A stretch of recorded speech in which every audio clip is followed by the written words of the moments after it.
नमस्कार सर्वांना, श्री स्वामी समर्थ। तुम्हा सगळ्यांचं आपल्या चॅनलमध्ये खूप खूप मनापासून स्वागत आहे। आजचा दिवस तुम्हाला खूप छान आनंदाचा जाऊ दे हीच स्वामींची चरणी प्रार्थना करते आणि आजच्या व्हिडिओला सुरुवात करते। तर आजच्या व्हिडिओमध्ये आपण खूप सुंदर असा अनुभव शेअर करणार आहोत। बघा, हा जो काही अनुभव आहे तो माझ्या बऱ्याच ताईदादांना प्रेरित करणारा अनुभव आहे। बरेच असे ताईदादा आहेत जे स्वामींची सेवा करून करून थकलेले आहेत, खास करून संतती प्राप्तीसाठी। बघा, या फेजमधून मी सुद्धा गेलेली आहे। ज्यावेळी आपल्या लग्नाला बरेच वर्ष होतात, म्हणजे 2 वर्ष, 3 वर्ष, 4 वर्ष, 5 वर्ष आणि इतके वर्ष होऊनही आपल्याला जर संतती प्राप्ती होत नसेल तर अर्थात कुठेतरी आपण म्हणजे आपल्याला असं वाटतं की आपल्या हातून काही सेवा घडत नाही आहेत का, किंवा आपल्याच बाबतीत असं का होतं, किंवा सगळे रिपोर्ट्स देखील नॉर्मल आहेत, मग असं का होतं, पितृदोष आहे का। बघा, आपल्याला संतती होणं किंवा विवाह अडथळे, नोकरी अडथळे ह्या सगळ्यांमागे काही ना काही दोष असतात, जसं की ग्रहदोष, पितृदोष, वास्तुदोष, बऱ्याच प्रकारच्या अडचणी आपल्याला असतात। त्यामागे त्या सगळ्या समस्यांमध्ये सगळ्यात कॉमन आणि सगळ्यात महत्त्वाची समस्या जी हल्ली अनेक जणांना भेडसावते आणि मी स्वतःसुद्धा त्या फेसमधून गेलेली आहे, तर ती समस्या म्हणजे संतती प्राप्ती। तर आपल्याच स्वामी परिवारातल्या एक ताई आहेत, त्यांच्यासोबत असंच काहीसं घडलं।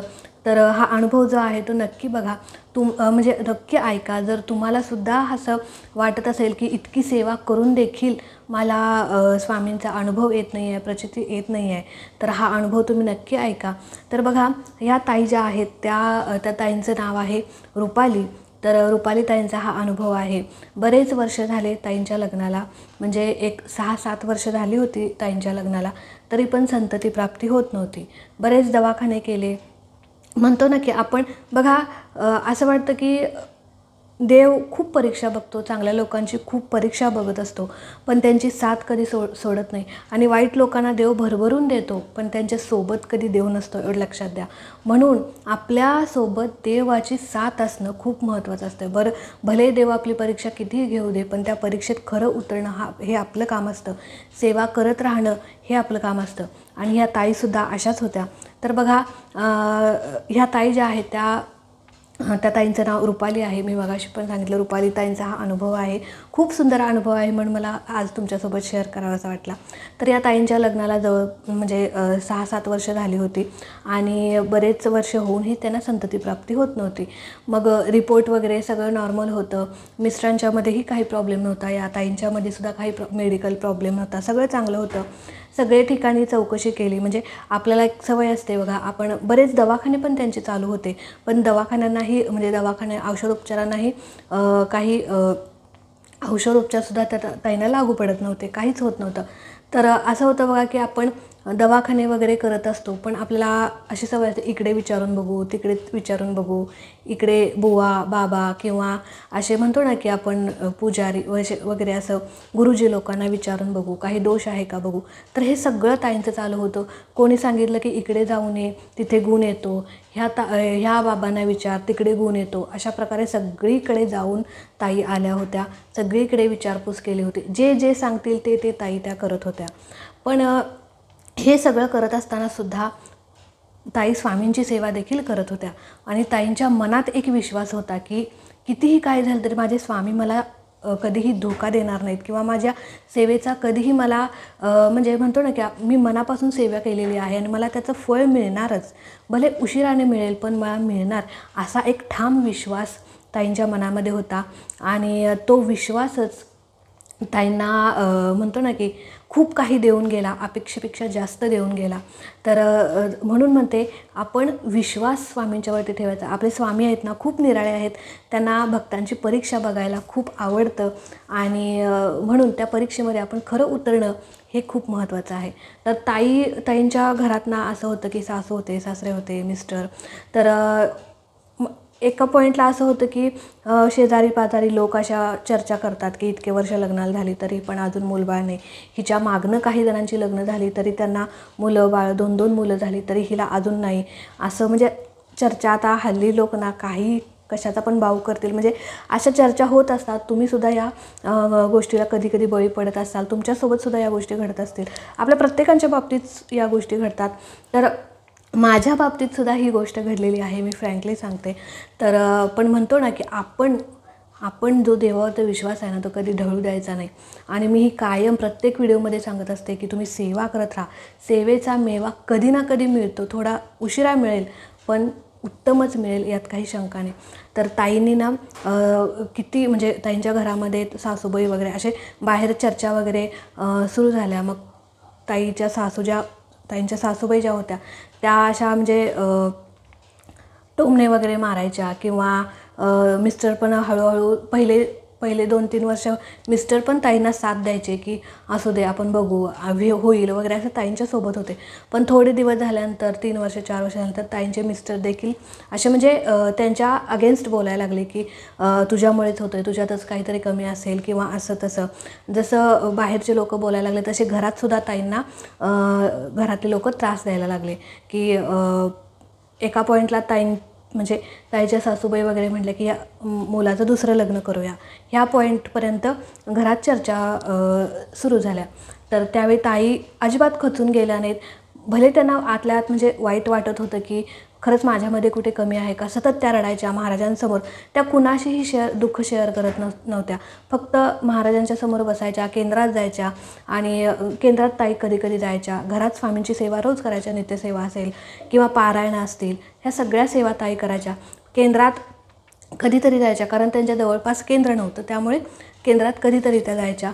तर एक दिवस असंच ताई केंद्रामध्ये गेल्या आणि केंद्रातून त्यांना आपली जी एकादशीची सेवा आहे, जी आपण परवा व्हिडिओमध्ये मी सुद्धा शेअर केली, जी सेवा मी स्वतः केलेली आहे आणि ज्या सेवेने असंख्य स्वामी भक्तांना संतती प्राप्ती झालेली आहे, ती सेवा ताईंना मिळाली. म्हणजे ताईंना देण्यात आली की तुम्ही ही सेवा करायला चालू करा एकादशीपासून, तुम्हाला नक्कीच ह्याचा अनुभव येईल. पण कसं असतं ना बघा, आपल्याला जरी केंद्रामध्ये सेवा मिळाली तरी त्या सेवेमध्ये आपला विश्वास पाहिजे, आपलं सातत्य पाहिजे.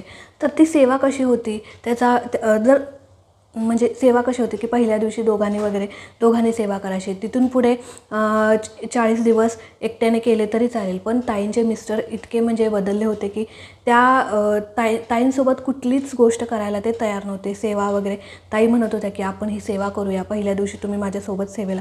पण मिस्टर काही सेवेला बसले नाहीत. तर शेवटी ताई स्वामींना म्हटलं की स्वामी कसं असेल तसं, पण मी ही सेवा मनापासून करते आणि जशी जमेल तशी मी ही सेवा करते. भले माझे मिस्टर आज माझ्यासोबत बसले नसतील, पण मी जी सेवा करते ती मनापासून करते. नक्कीच तुमच्यापर्यंत पोहोचू दे आणि मला याचा अनुभव येऊ दे. आणि ही सेवा जी आहे ती माझ्या परिवारासाठी, माझ्या परिवाराच्या सुखासाठी, मला मातृत्व मिळण्यासाठी, माझा कुठेतरी म्हणतो ना की आपण मला आई होण्यासाठी ही सेवा मी करते आणि ह्या सेवेचा मला म्हणजे गुण येऊ दे, असं ताई महाराजांशीच बोलू लागल्या. ताईंना वाईट वाटत होतं की मिस्टर बसायला हवे होते, पण कसं असताना प्रत्येकाचा स्वभाव वेगळा असतो, आपण एखाद्याला फोर्स करू शकत नाही. तर ताईंनी तेही स्वीकारलं, तुम्ही नाही बसणार ना, राहू दे, मी सेवा करते. ताईंनी स्वामींना सांगितलं की मी एकटी सेवा करते, पण तुम्ही समजून घ्या, असं महाराजांशी ते ताईंनी बोलल्या आणि त्यांनी सेवेला चालू केलं. पहिल्या दिवशीपासून त्या ताई स्वतःच सेवा करायला लागल्या. पहिल्या दिवशीपासून त्यांनी 41 दिवस त्यांनी सेवा केली. ते पाणीसुद्धा होतं, ज्यावेळी अभिषेकाचं पाणी जे होतं त्या सेवेची जर तुम्हाला लिंक पाहिजे असेल तर मी खाली डिस्क्रिप्शनमध्ये देईल. ती सेवा खूप प्रभावशाली आहे. एकादशीपासून चालू संतती प्राप्तीची सेवा खूप प्रभावशाली आहे. तुम्ही नक्की करा, तुम्हाला जर संतती प्राप्तीसाठी अडथळे येत असतील तर त्याची लिंक जी आहे ती खाली मी डिस्क्रिप्शनमध्ये देते. तर ती सेवा ताई करायला लागल्या आणि म्हणतो ना की अपेक्षेपेक्षा जास्त मिळतं. ताईंनी फक्त संतती प्राप्ती व्हावी म्हणून सेवा केली होती, पण ताईंना 1 संतती होण्यापेक्षा 2 संतती झाल्या. म्हणजे ताईंना सेवा पूर्ण झाली आणि सेवा पूर्ण झाल्यानंतर ज्यावेळी आपण म्हणजे एक थोड्या दिवसांनी ताईंचं सेवेमध्ये सातत्य होतंच. ही सेवा पूर्ण झाल्यानंतर ताई कंटिन्यू सेवा त्यांनी चालूच ठेवली होती. अभिषेक वगैरे ह्या सगळ्या सेवा चालूच होत्या, रोजची नित्यसेवा वगैरे चालू होती. महाराजांच्या सगळ्यात मेन म्हणजे ताईंनी जनकल्याण योजनेचा जो फॉर्म असतो केंद्रामध्ये, तो सुद्धा ताईंनी त्यावेळी भरला होता. तर जनकल्याण योजनेचा जो फॉर्म त्याचं अनन्यसाधारण महत्त्व आहे. जो जनकल्याण योजनेचा फॉर्म भरतो, 1 रुपया इतरांसाठी देतो, त्याच्या आयुष्यात कधीही म्हणतो ना की 1 रुपया दुसऱ्यांसाठी जर दिला तर आपली परमपूज्य गुरुमाऊलीसुद्धा सांगतात की तुम्ही 1 रुपयाचं दान करा, तुम्हाला कधीही दुसऱ्यापुढे हात पसरायची वेळ स्वामी येऊ देणार नाहीत, असं परमपूज्य गुरुमाऊली म्हणतात. त्यावेळी ताईंनी त्यांच्या यथाभक्तीने जनकल्याण योजनेचा सुद्धा फॉर्म त्यावेळी भरला होता. तर आणि एकादशीची सेवासुद्धा चालू केली होती. आणि सेवा झाल्यानंतर अगदी थोड्याच दिवसामध्ये ताईंना म्हणजे त्यांची गुड न्यूज कळाली. तर थोडे दिवस गेले, लगेच तर काय सोनोग्राफी होत नाही. तर 1-1.5 महिन्याने 2 महिन्याने ताईंनी सोनोग्राफी केली. सोनोग्राफीमध्ये सगळं व्यवस्थित होतं, बाळ वगैरे व्यवस्थित होतं. पण म्हणतो ना की देव देतो छप्पर फाड के देतो, तशा प्रकारे ताईंचं झालं. महाराजांनी खूप परीक्षा बघितली, पण परीक्षा बघत असतानासुद्धा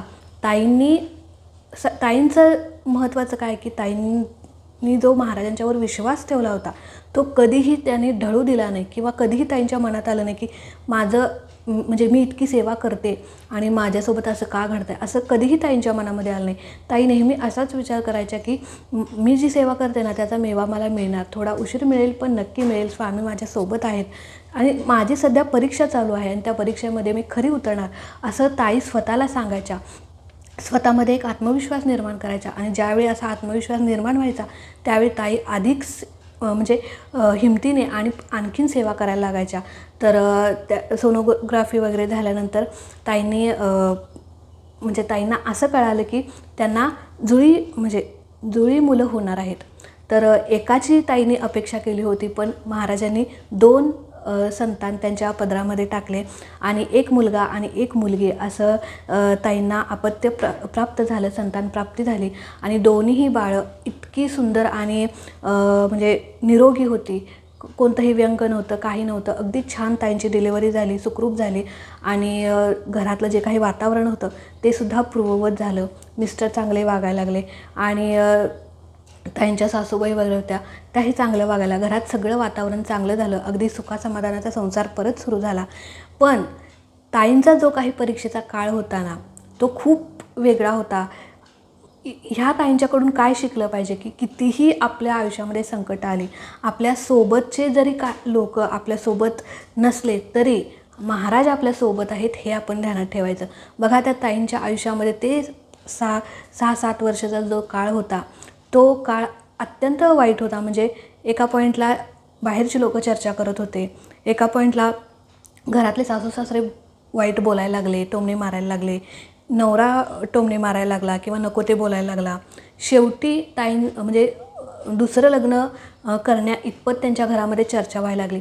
पण तरीही इतकं होऊनही ताई सेवा करत होत्या आणि सेवा सातत्याने करत होत्या आणि त्या सेवेवरचा विश्वास जो होता तो त्यांचा अढळ होता. म्हणून आणि ही सगळी होती ना ती त्यांची परीक्षा होती. महाराज परीक्षा बघत होते की तू इतकी मी तुला संकट देतोय, इतकं हे म्हणजे तुझ्या आयुष्यात दुःख देतोय तरीसुद्धा तू किती माझी सेवा करतेस की सेवा अर्धवट सोडतेस हे मला बघायचं आहे. तर महाराज आपली परीक्षा खरंच असं पदोपदी घेत असतात. त्यामुळे कितीही दुःख आलं ना, कितीही संकट आलं ना त्याला सामोरं जायचं आणि महाराजांची सेवा करत राहायची. आणि आपणच महाराजांना सांगायचं की महाराज तुम्ही कितीही परीक्षा घ्या, मी तुमच्या परीक्षेत पास होणार, मी तुमच्या परीक्षेला सामोरं जाणार.